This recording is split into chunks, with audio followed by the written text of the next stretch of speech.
Isang US-owned commercial vessel tinarget ng ballistic missiles ng Houthi rebels. US ship tinamaan. US paniguradong gaganti sa pag-atake na nagmula sa Yemen. Mga sundalo nila nakaalerto sa Red Sea.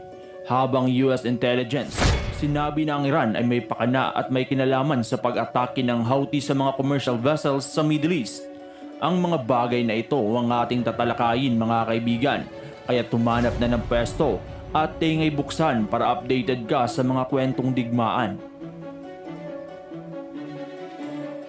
Muling gumanti mga kaibigan ng Yemen Houthi rebels sa US matapos ngang maglunsad ang US Air Force at US Navy ng mga missile attack sa bansang Yemen.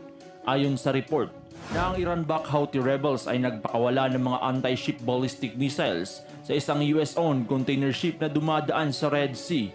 Sinabi ng US na ang kanilang pwersa ay nadetect ang isang anti-ship ballistic missile patungo sa Southern Red Sea Commercial Shipping Line bandang 2:00 ng hapon. Habang mayroon ding na-detect ang US forces na isang missile mula sa Houthi na pumalpak at bumagsak sa mainland ng Yemen.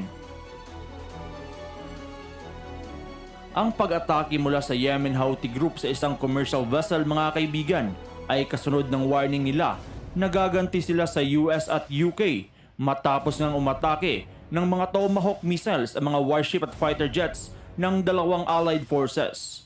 Ang unang ganti ng Houthi armed group mga kaibigan ay nang tinarget nila ang isang American warship na nag-ooperate sa Red Sea.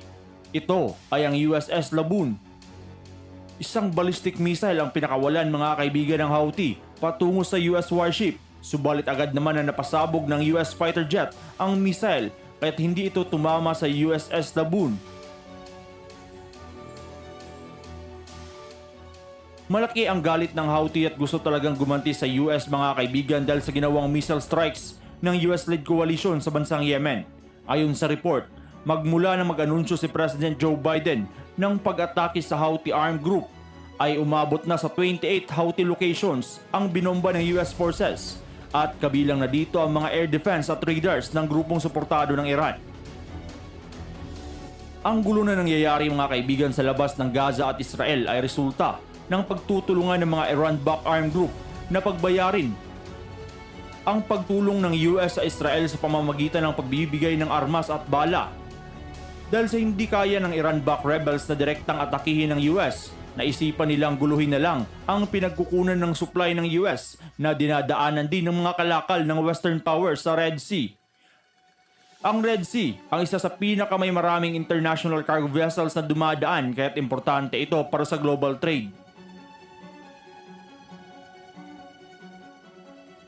Sa mga tinarget ng US mga kaibigan ay kabilang dito ang weapon depot at mga missile launchers ng Houthi na kayang magpatama sa Red Sea.